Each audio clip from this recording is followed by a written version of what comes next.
Olá, deixa eu começar me apresentando. Eu sou Edson Tamassia, eu sou empresário do varejo farmacêutico, presidente da FEBRAFAR, Federação Brasileira das Redes Associativistas de Farmácia, e presidente da Farmarcas. A Farmarcas é uma associação que administra um grupo de farmácias no Brasil todo. Hoje nós representamos aproximadamente 15% de todo o mercado farmacêutico que trabalha nesse modelo de associativismo. E aqui hoje para falar um pouco com vocês sobre os desafios, as oportunidades, tudo que o mercado nos oferece. Então, nesses próximos 30, 40 minutos, a ideia aqui é um bate-papo bastante descontraído para que a gente possa falar do mercado deste momento, mas, sobretudo, das oportunidades que nós podemos capturar em função de tudo que se apresenta, ok? E para a gente falar de mercado farmacêutico, eu sempre vou começar falando e usando esse slide aqui para que a gente faça uma reflexão. Sobretudo no momento que nós vivemos agora, nesse momento de pandemia, nesse momento de profundas mudanças, a gente é diariamente invadido por uma série de notícias, por uma série de informações, por uma série de opiniões diferentes sobre o que está acontecendo, sobre o mercado, muita tentativa de adivinhar o futuro, muita tentativa de dizer que nós vamos viver um novo normal e ninguém efetivamente consegue indicar o que é esse novo normal, o que vem pela frente. Então, qualquer informação que chegue até nós, a gente tende a ficar impactado por ela, seja ela positiva ou seja ela negativa. Mas o mercado farmacêutico sempre teve essa característica. Ele nunca foi diferente disso. Aliás, acho que todos os mercados sempre tiveram essas características, nunca foi diferente disso. A gente, o tempo todo, nós somos permeados por notícias, por informações que nem sempre a gente consegue autenticar a veracidade dessas notícias. Então, eu sempre digo o seguinte, sempre que nós recebermos uma informação ou ouvirmos alguma palestra ou lermos alguma coisa, é importante nós definirmos ou entendermos o que é boato, que estão dizendo e que a gente nem sempre tem comprovação de que isso realmente está acontecendo, o que é opinião, e opinião, obviamente, cada um pode ter a sua de forma distinta, mas acho que quando a gente pensa em opinião, mais importante é a gente entender da onde que partiu aquela informação. Se é de alguém neutro, de alguém que tenha conhecimento de fato sobre aquele assunto, de alguém que tenha um objetivo talvez singular em relação àquilo que ele está dizendo. Então, imagina que se eu sou proprietário de um marketplace de venda de produtos, é provável que eu vou ter uma opinião mais favorável ao e-commerce do que alguém que não tenha. Então, sempre acho que a opinião é importante a gente distinguir de onde ela veio. E a gente tem os fatos. Os fatos é que devem ou que deveriam nortear as nossas decisões. Os fatos é que a gente deveria olhar para tomar decisão. Mas, invariavelmente, a gente olha pouco para os fatos e olha muito para boato ou olha muito para opinião. Então, eu queria, nesses próximos minutos aqui, falar com vocês sobre os fatos, sobre o que de fato está acontecendo no mercado farmacêutico, o que de fato a gente tem que levar em consideração na hora de tomar as decisões, o que nós devemos considerar, seja neste momento ou seja em momentos diferentes desses que nós estamos vivendo. Porque é óbvio que este momento, esta pandemia, este isolamento social vai passar, a gente vai voltar para uma atividade mais normal, ou pelo menos o que a gente acostumou de chamar de novo normal, que eu também não gosto muito desse termo, porque eu acho que a vida nunca foi normal, a vida sempre foi desafiadora e a gente sempre teve pessoas aproveitando melhor as oportunidades que se oferecia, pessoas também reclamando ou se vitimizando em função dos desafios que se apresentavam. E vamos pensar que a gente vai viver um novo momento e que como que nós podemos aproveitar este novo momento. E eu vou falar para vocês como empresário, como proprietário de farmácia que eu sou, como grande parte de vocês que estão vendo esse momento aqui agora.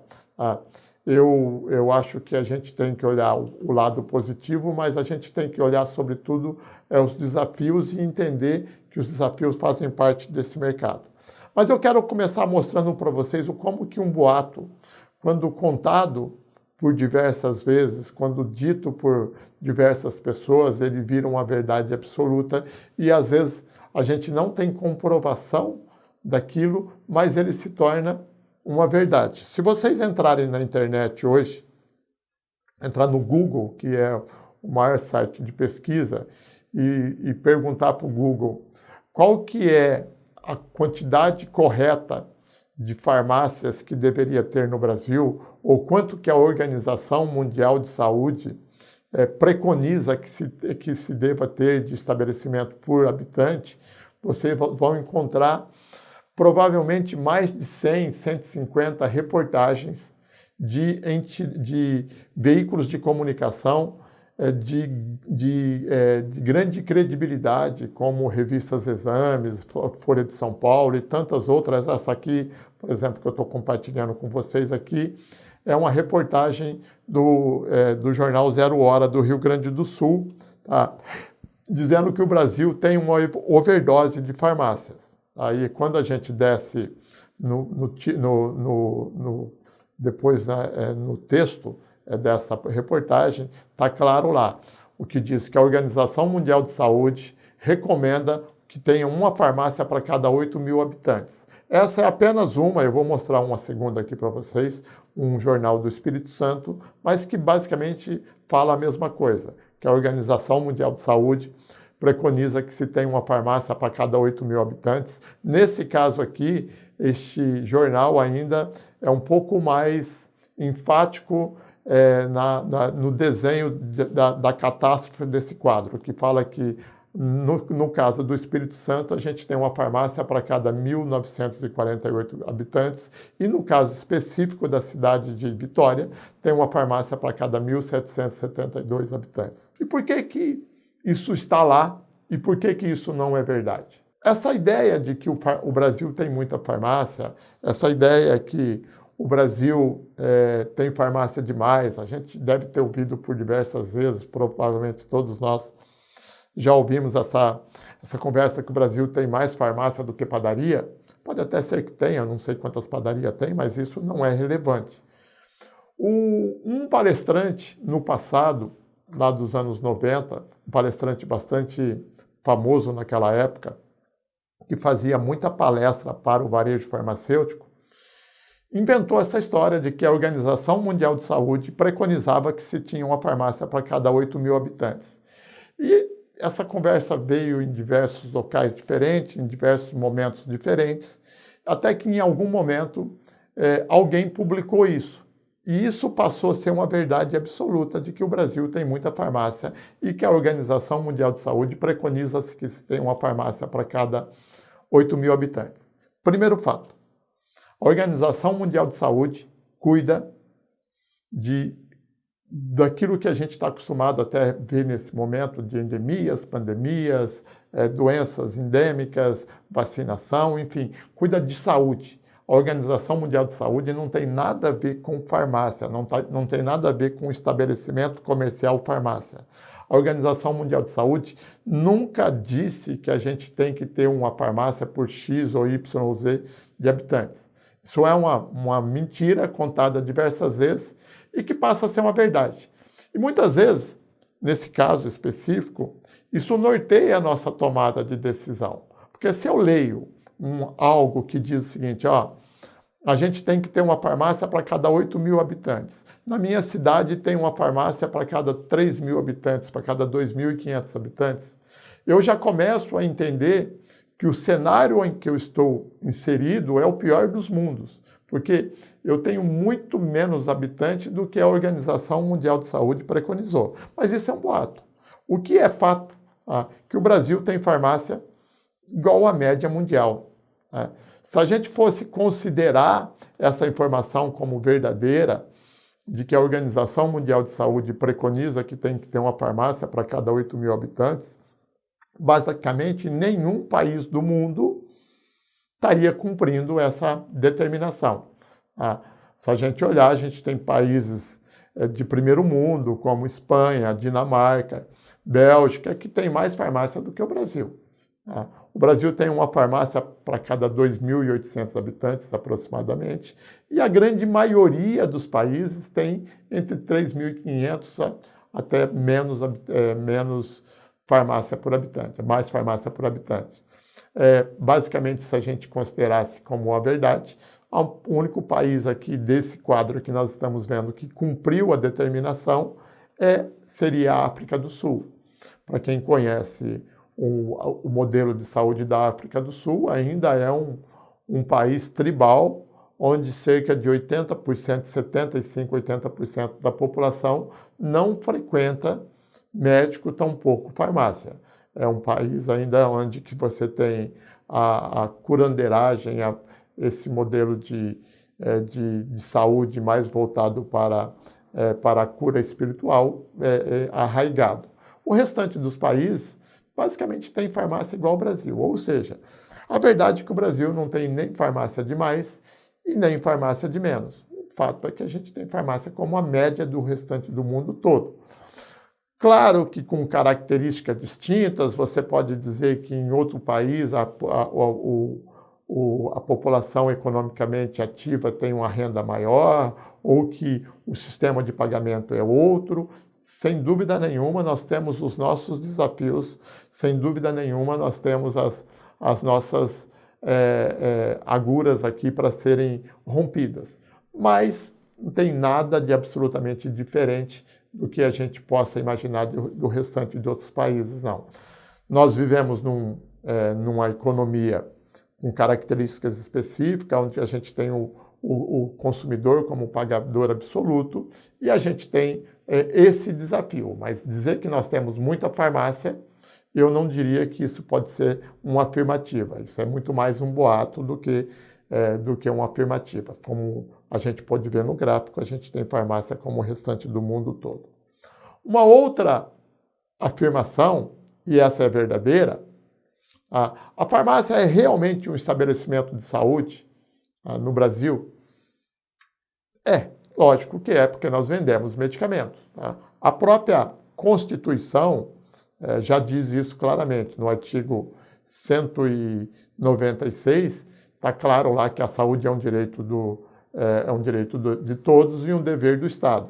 A lei recente, não tão recente, de 2014 a 13.021, que estabelece o marco aí do serviço farmacêutico, deixa isso claro. Nós somos o estabelecimento de saúde, a gente tem essa obrigação de estar inserido dentro do contexto de saúde. Porém, quando a gente vai fazer uma reflexão mais profunda sobre o nosso mercado, e eu acho que isso é importante, deixando claro que eu pessoalmente sou totalmente favorável aos serviços farmacêuticos, mas a gente tem um entendimento sobre serviços farmacêuticos e remuneração sobre serviços farmacêuticos distintas nas diversas correntes de pensamentos que predominam aí a liderança do mercado.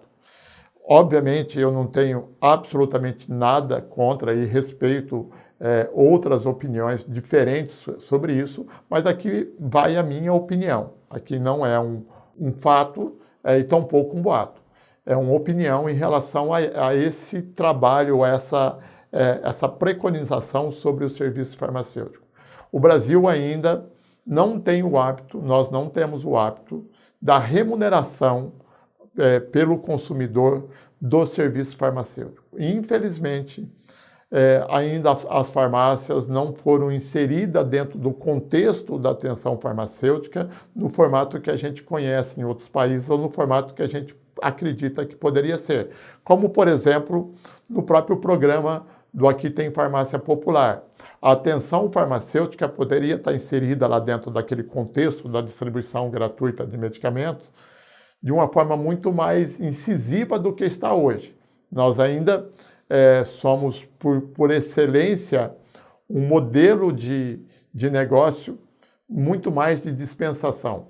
Só para a gente ter uma ideia do que norteia a minha opinião a respeito do assunto, eu peguei o ano de 2019 como base, a gente vai ver os números de 2020 daqui a pouco, mas o ano de 2019, de janeiro a dezembro, nós, varejo farmacêutico como um todo, comercializamos aproximadamente 120 bilhões de reais nos nossos varejos como um todo, incluindo todas as farmácias de grande rede, de pequena, rede de independente, de associativismo, enfim, o varejo como um todo. Aqui nós estamos fazendo uma informação a preço de consumidor.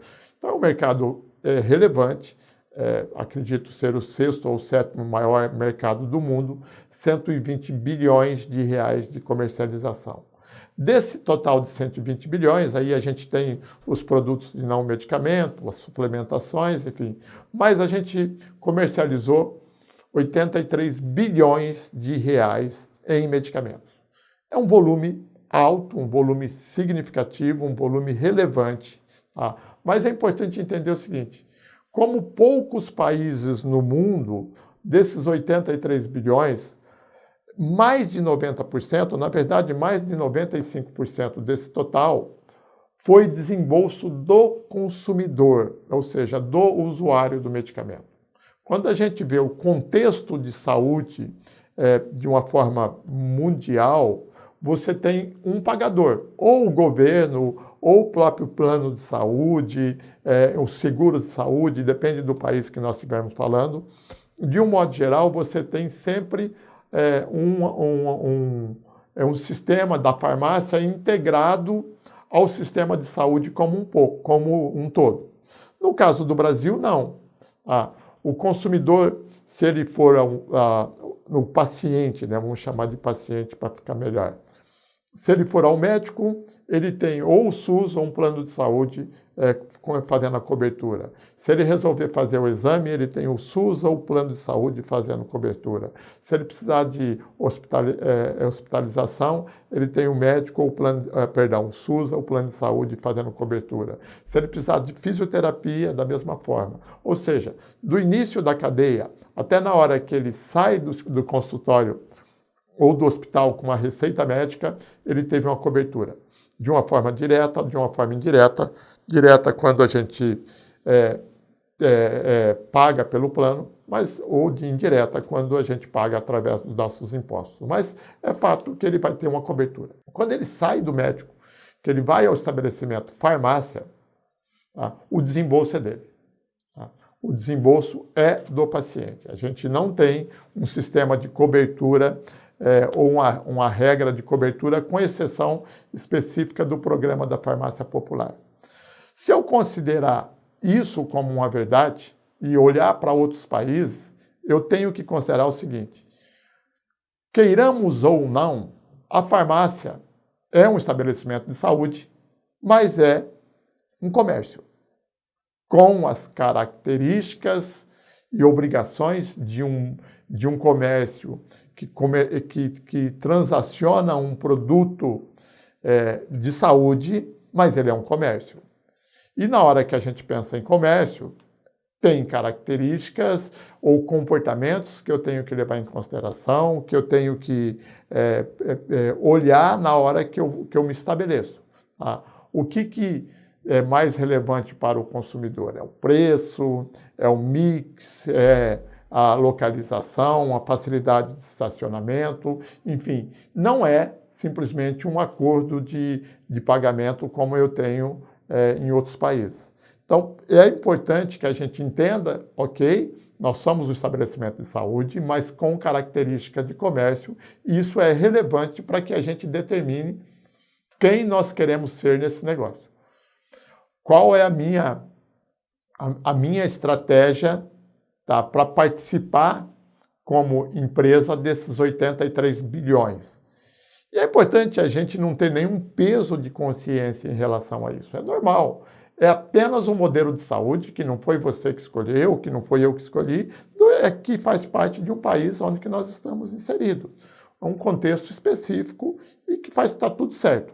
A única coisa que a gente tem que entender, e é importante entender, ok, eu tenho como fato a realidade de que quem paga pelo medicamento é o consumidor e, por consequência, ele vai levar em consideração as características econômicas na hora de escolher um estabelecimento.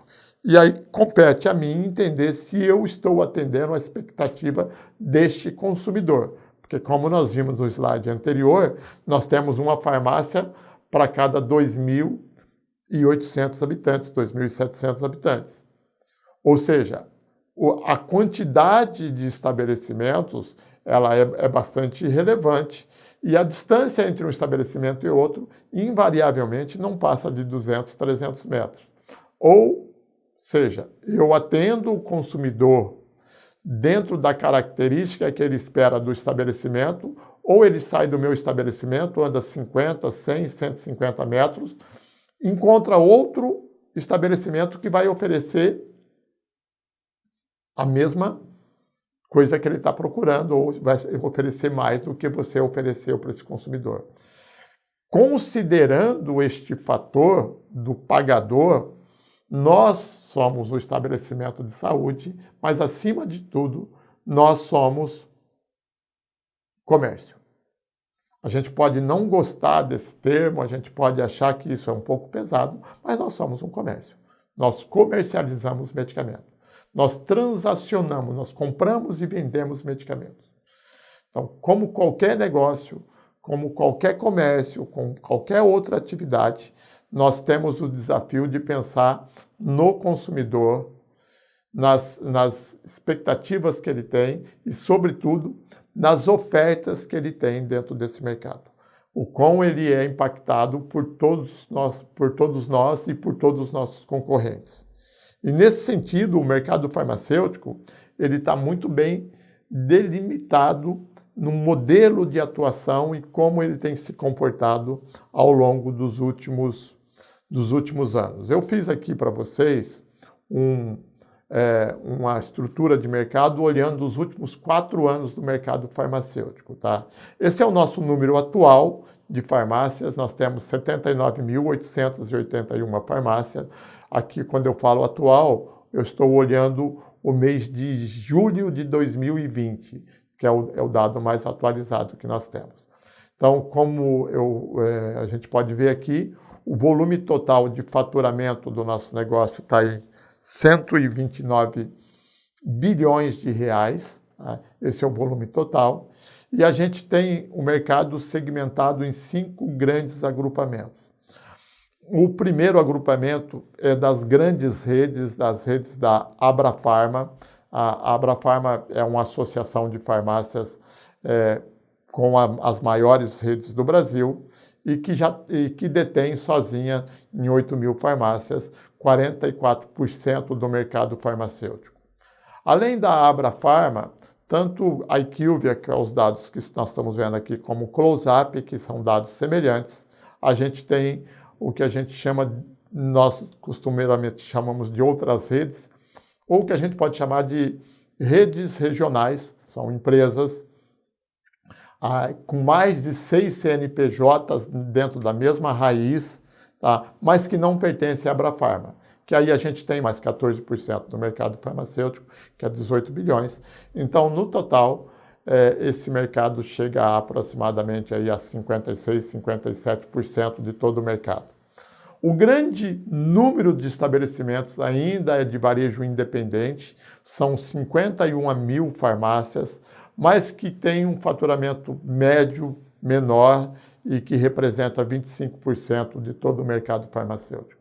E depois nós temos uma prática muito comum no Brasil, mais arraigado no Brasil do que em qualquer outro país do mundo, que são os associativismo ou franquias, do qual eu sou presidente da Febrafar, que aí nesse caso tem 10.346 farmácias.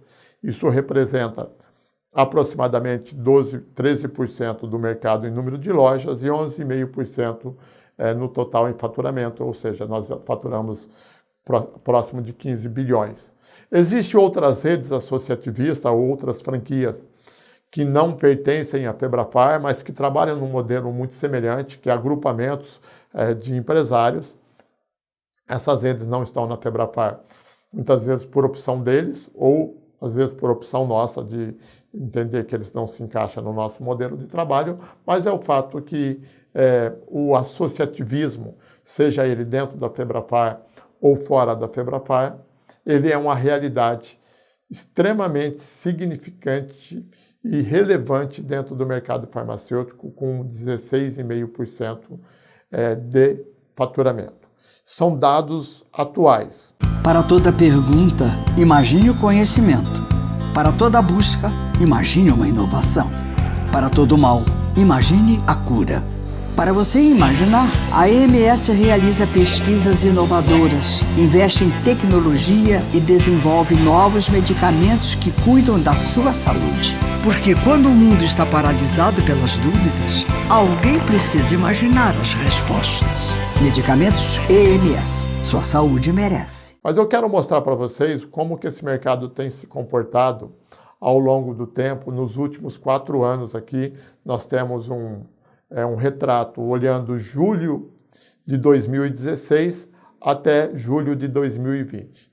No gráfico do lado esquerdo, eu tenho o número de PDVs, ou seja, o número de farmácias existentes. E a gente vai olhar que a gente tem um crescimento mais substancial em termos de abertura de loja das grandes redes, que sai de 16 para 16,7, num número que saiu de 73.800 lojas para 79.800 lojas.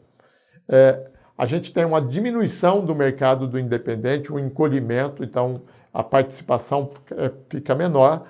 Muitas vezes por fechamento, nós vamos ver esse gráfico um pouco mais à frente, mas principalmente porque você tem uma organização do mercado independente saindo do individualismo e partindo para o modelo associativista ou de franquia. Então, a gente tem um aumento relevante também do número de lojas pertencentes ao associativismo.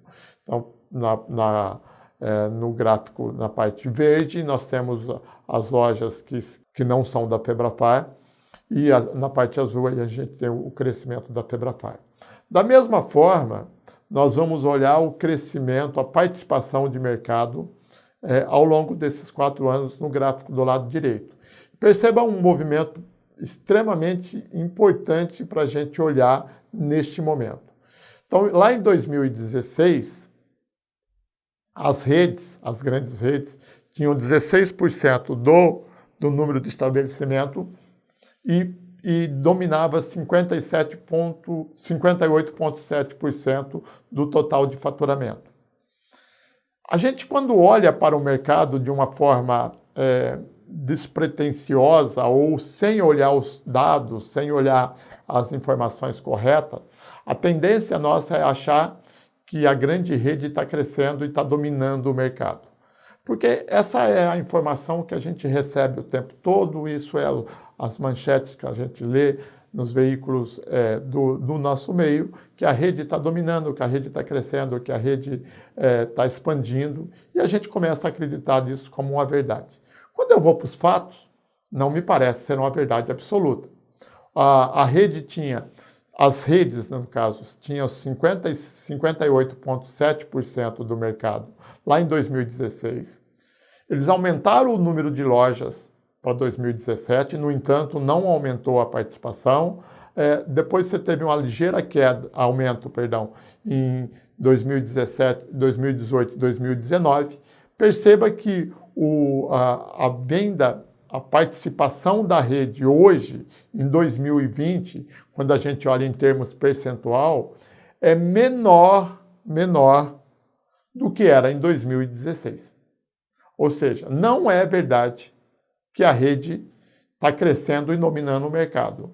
Não é verdade que a rede está tomando o mercado do restante dos estabelecimentos.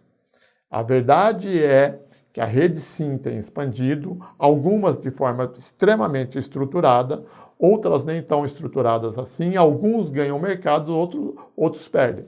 No entanto, quando a gente olha em termos de participação, a participação de hoje da rede é menor do que era em 2016. A gente vê um movimento exatamente contrário de perda de participação extremamente relevante do mercado do independente. Tá? Perceba que a gente tinha 28% lá em 2016 e esse número só vem caindo para 27%, para 26%, para 25%. Este ano, em função deste momento que nós vivemos e do deslocamento do movimento para o bairro, da diminuição da circulação de pessoas, o independente ganhou fôlego, voltou a ganhar mercado. Isso é uma reflexão importante. Perceba que isso é momentâneo, mas pode ser definitivo. Vai depender muito de todas as minhas estratégias, de tudo que eu tenho feito e de tudo que eu estou fazendo para continuar tendo este consumidor como cliente da minha loja. Lembrando que eu sou um estabelecimento de saúde com características comerciais. Então, como que eu estou me comportando para atender este consumidor, para atender a expectativa dele, é o que vai definir se ele vai continuar comigo como consumidor pós-pandemia ou se ele vai retomar a seu hábito natural de consumo e voltar a comprar onde que ele comprava anteriormente. O que nós tivemos, as farmácias de bairro tiveram nesse momento, foi um bônus, e um bônus importante de dizer, ó, aqui, ó, o cliente está aqui novamente. Como que você vai aproveitar? Como que você vai capturar esse consumidor?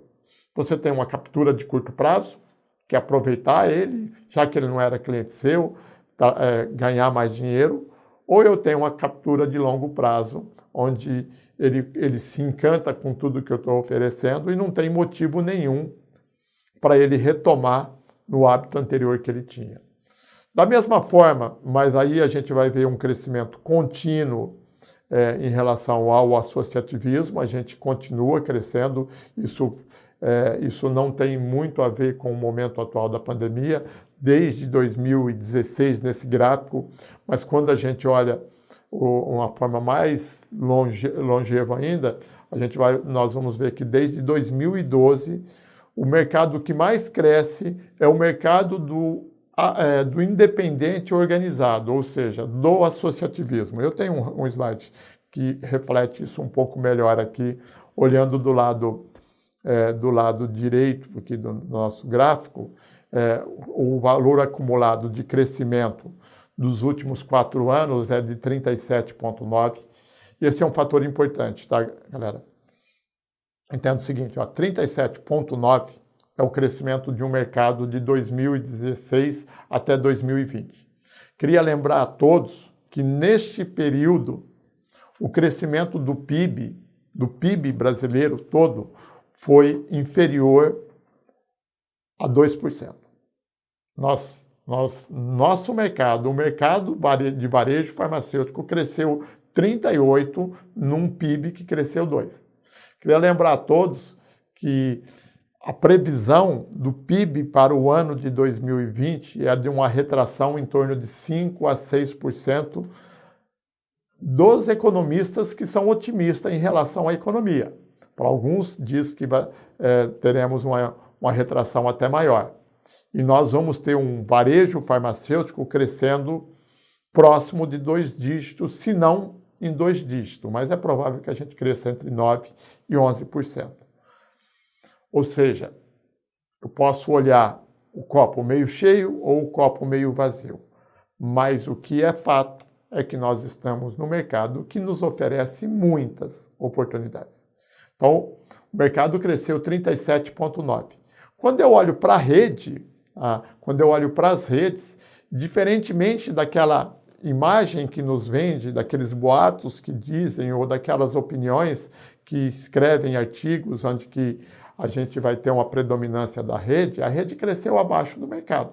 A rede cresceu 35,7%. O mercado de varejo independente, ele sempre foi e continuará sendo desafiador.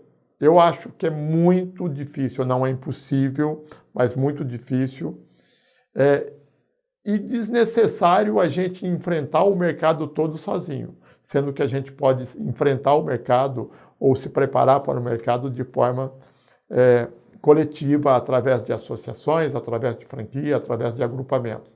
O mercado do independente ele vem perdendo relevância, perdendo mercado ou perdendo participação nos últimos 4 anos, então ele não cresce nem no mesmo número do mercado. E aí quando a gente olha o associativismo, a gente vai ver que realmente é onde que está o grande desenvolvimento do nosso varejo. O associativismo que está fora da Febrafar cresce de forma relevante, 55,6, ele é relevante, mas quando nós olhamos a Febrafar, a federação ao qual eu presido, nós crescemos, basicamente, se vocês olharem aqui em termos de número de loja, com o mesmo número de loja, apenas qualificando a base, crescemos 81%, mais do que o dobro do mercado. O que fica claro que é totalmente possível a gente prosperar neste mercado. Claro, se a gente entender os desafios, entender a realidade, não ficar acreditando em boatos, não ficar ou ficar selecionando as opiniões reais de quem realmente tem algo para acrescentar, mas, sobretudo, se a gente olhar os fatos. Eu estou no mercado que cresce 38%. Eu estou no mercado que, neste ano, no ano de 2020, olhando o que o mercado chama de MAT é o ano móvel, agosto de 2019 até julho de 2020, que são 12 meses, aqui eu tenho um crescimento do mercado também de forma segmentada. A Abrafarma cresceu 9,3%, é bastante relevante, e mais um crescimento menor do que o restante, ou pelo menos do que a média do mercado como um todo. As outras redes, que a gente chama de corporativas, que são as redes regionais, as que estão mais impactadas pelo crescimento das grandes corporações, cresce abaixo do mercado, cresceu 3,8%.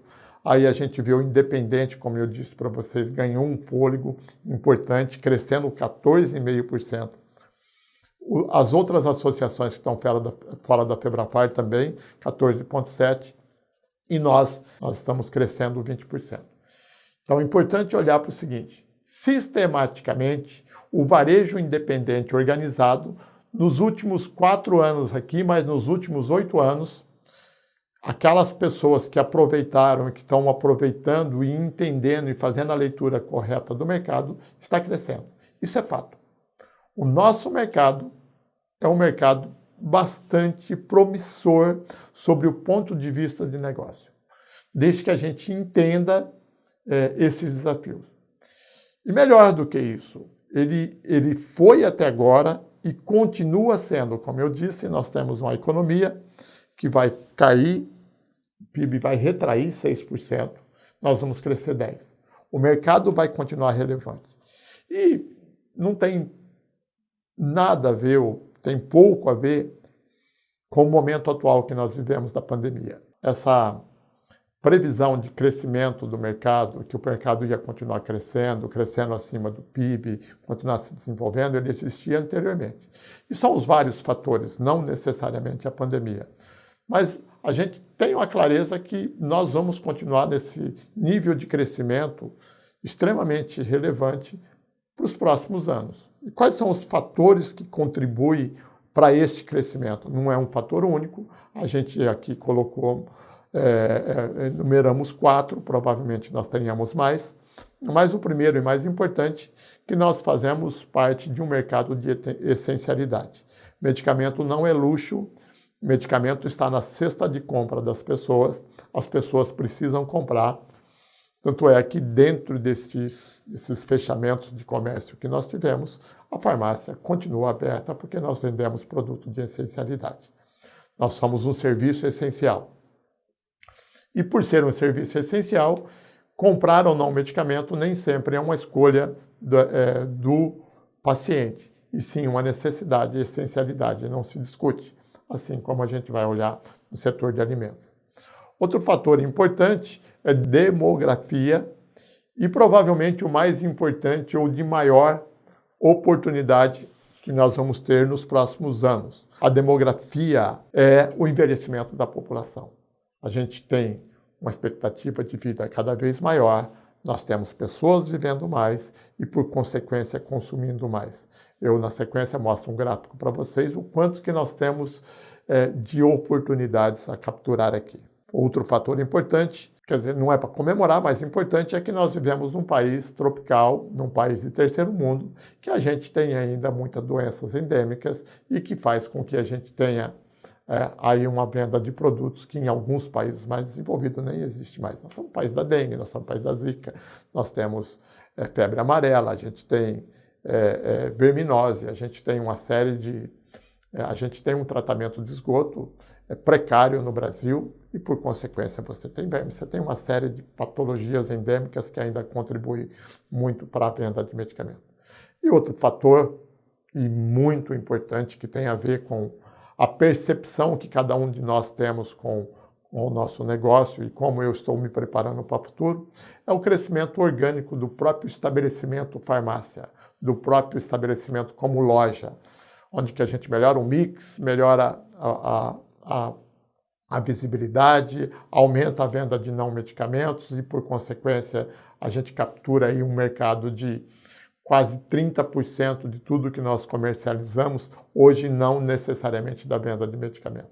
Esses 4 fatores são essenciais, mas o mais, e talvez o mais importante, é a gente olhar para o nosso futuro e saber o seguinte: hoje nós somos 30 milhões de grisalhos.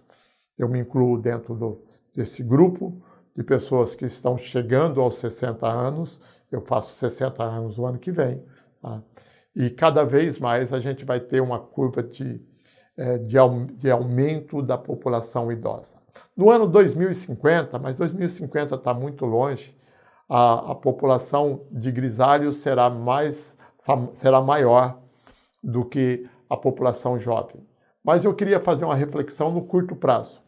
Nos próximos 5 anos, serão inseridos dentro do contexto de consumo no Brasil 5 milhões de pessoas que completarão 60 anos ou mais nesse período.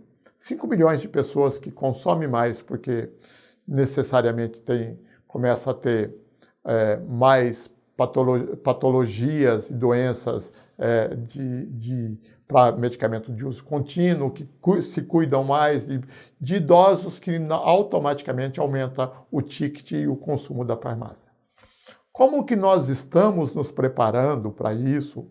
Como que cada um dos estabelecimentos está se preparando para isso?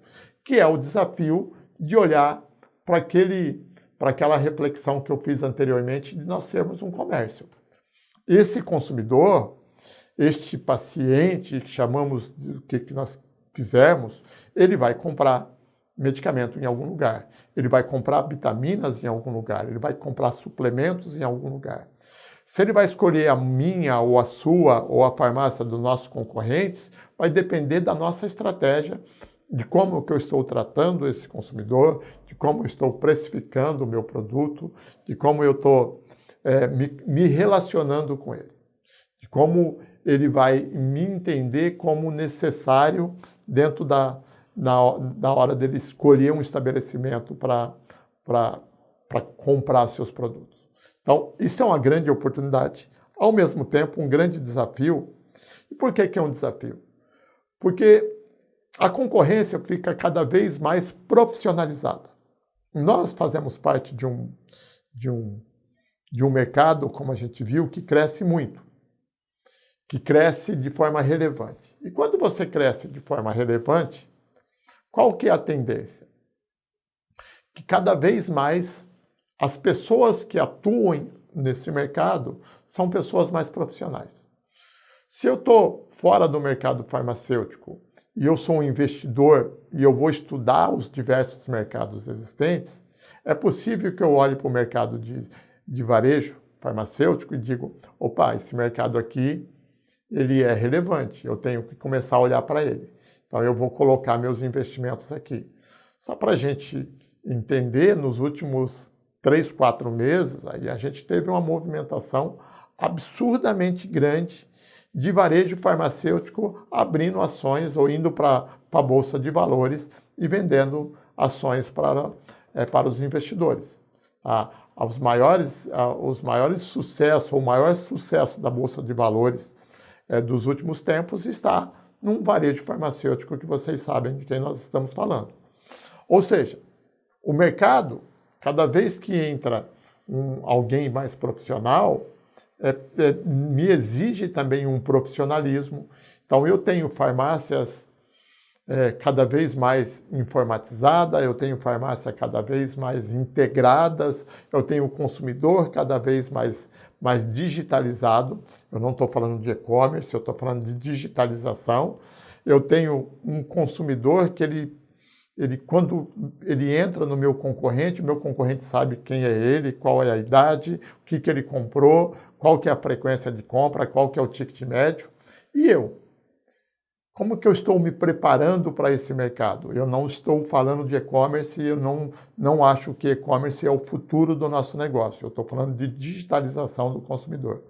Mas o fato é que a gente não tem que ficar tentando prever o futuro. O mercado vai ser assim, o mercado vai ser de outro jeito. Quem poderia prever que nós estaríamos vivendo um momento como esse que nós vivemos agora?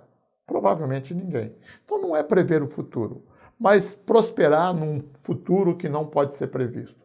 Não fique tentando adivinhar o que vai acontecer lá em 2021, o que vai acontecer em 2022. Mas esteja preparado para o que vai acontecer. Vai ter digitalização? Vai. Então eu tenho que digitalizar meu consumidor. Como é que eu vou fazer isso? Aí já é o desafio de ser empresário. Se a gente resolver ser contador, eu tenho que fazer uma faculdade de contabilidade, estudar 4, 5 anos. Se eu resolver ser advogado, eu tenho que fazer uma faculdade, estudar 4, 5 anos, fazer OAB, fazer um monte de coisa. Se eu resolver ser médico, eu tenho que estudar 4, 5, 6 anos. Se eu resolver ser farmacêutico, eu tenho que ter uma formação de 5, 6 anos. Qual que é a formação para ser empresário? Eu vou lá, pego um dinheiro e abro uma empresa. Muitas vezes despreparado para atender o desafio que o mercado vai me impor. E a partir daí eu começo a tomar decisões baseado no meu sentimento, baseado em boatos, baseado em opiniões de terceiros. E nem sempre a minha decisão é a mais correta. E não tem sido nos últimos tempos, não tem sido nunca. E às vezes a gente não percebe. O que a gente pode ver é que a gente tem uma curva ascendente de números de farmácias. Então essa ideia de que vai fechar a farmácia, ela nunca se concretizou de fato. A gente tem todos os anos mais estabelecimento do que nós tínhamos no ano anterior. Provavelmente a gente vai ter mais estabelecimento em 2021 do que nós temos hoje. Quando a gente olha esse gráfico aqui, eu tenho os anos fechados desde 1995 até o final de 2019. Pode ver que nós tínhamos 79.120 farmácias. A gente tem 79.800 hoje. Já aumentou nesse ano mais 700 estabelecimentos. Agora, não fecha a farmácia? Fecha. Assim como fecha e abre todos os tipos de estabelecimento. Quem vai ficar aberto ou quem vai fechar não depende propriamente dessa matemática tão simplista assim de eu tenho um mercado de 129 bilhões, eu divido ele. O mercado sempre teve essa característica de abertura e fechamento. Lá em 2016, a gente teve 5.929 lojas que fecharam as portas. Empresários que naquele momento, para ele era o momento mais difícil, porque a gente tem uma tendência de achar que o momento mais difícil é o momento de hoje. Mas lá em 2016, para algumas pessoas, não se adaptaram. A gente teve abertura de 7.900 lojas e fechamento de 6.000 lojas. Assim como a gente vai ver nos anos subsequentes, um movimento semelhante. Esse processo de abertura e de fechamento de farmácias, eu estou no mercado farmacêutico há 46 anos. Nunca foi diferente disso. Nunca foi diferente. Sempre abriu e fechou. Tem sempre gente preparado para a competição deste momento e tem gente que não se preparou. 2016, talvez a competição era diferente da de hoje, mas tinha gente que não estava se adaptando àquele momento. Assim como tem gente que não se adaptou a 2010, tem gente que não se adaptou no ano 2000. Quando a gente, quem é do mercado, olha para trás, e você olha quem era seu concorrente há 10 anos atrás, nós vamos conseguir ver que a grande maioria, às vezes, nem está aí mais. Pessoas que eram nossos heróis lá do passado, nem existe mais como estabelecimento. Gente que nós admirávamos, que a gente achava que era o jeito que tinha que ser feito, não prosperou. Porque o mercado muda, as pessoas precisam mudar, o modelo de negócio precisa mudar. Talvez em um outro momento, o modelo era mais transacional. A gente precisa se preparar para o modelo mais digital. Talvez só o preço fosse o suficiente no ano de 2016, 2015, 2017. Hoje eu preciso ter mais do que isso. Eu preciso ter preço, mas eu preciso entender meu consumidor, entender o hábito, entender o movimento, porque ele fica cada vez mais seletivo. E o pior de tudo isso é que o meu concorrente se prepara para isso. Então, se eu me preparar, talvez eu vou fazer parte aqui da lista do lado direito, aqui da lista negra aqui de farmácias que fecharam. Só para a gente entender, no ano de 2019, fechou 7.400 farmácias. Mas olhando num movimento um pouco mais aberto, nos últimos 4 anos, abriram-se 32.622 farmácias e fecharam 26.163 farmácias. Ou seja, 33% da base de farmácia que nós temos hoje são farmácias com menos de 4 anos. São farmácias de empresários que entenderam a oportunidade que o mercado está oferecendo. Por outro lado, a gente tem cerca de 28%, 30% das farmácias que não conseguiu prosperar no mercado que cresceu 36%. Por quê? Porque o nível de exigência e de necessidade é diferente do que eu tinha em 2016, do que eu tenho hoje e do que eu vou ter em 2021 ou 2022. Por isso que eu digo, não interessa qual que vai ser esse futuro, eu tenho que estar preparado para prosperar nele. Se eu tiver que mudar a minha estratégia, se eu tiver que mudar o meu comportamento, se eu tiver que mudar o meu jeito de me apresentar para o consumidor, eu tenho que estar preparado para isso. E esse é o desafio de todos nós do mercado farmacêutico, do varejo farmacêutico. Não tem um modelo único, não tem um modelo certo, não tem um modelo errado. O que não vai prosperar é o meu modelo. Eu falar assim, eu acho que o mercado é assim, eu não uso informações, não uso base nenhuma e vou tomando decisões a partir disso. E aí, obviamente, a gente tende a criar uma empresa dos nossos sonhos, mas que nem sempre ela é do sonho dos consumidores. O mercado tem regras próprias. Não sou eu, não é você, não é a indústria, não é o distribuidor que dita a regra. A regra é um conjunto de situações que vai acontecendo. Da economia, da indústria, da vigilância sanitária, da Anvisa, dos nossos tributos, do consumidor, da nossa concorrência. Esse conjunto de empresas, de fatores, de congruências é que faz o mercado farmacêutico. Então, o mercado dita a regra. Eu posso dizer, eu não vou fazer isso, ok? Mas meu concorrente vai. Talvez meu consumidor escolha meu concorrente em detrimento disso. Ou eu posso ser o contrário. Eu vou fazer isso porque eu entendo que o mercado está pedindo isso. O meu concorrente resiste e ele vai ficar para trás. Então, o mercado dita a própria regra. Quando eu imagino criar a empresa dos meus sonhos, talvez ela faça muito sentido para mim.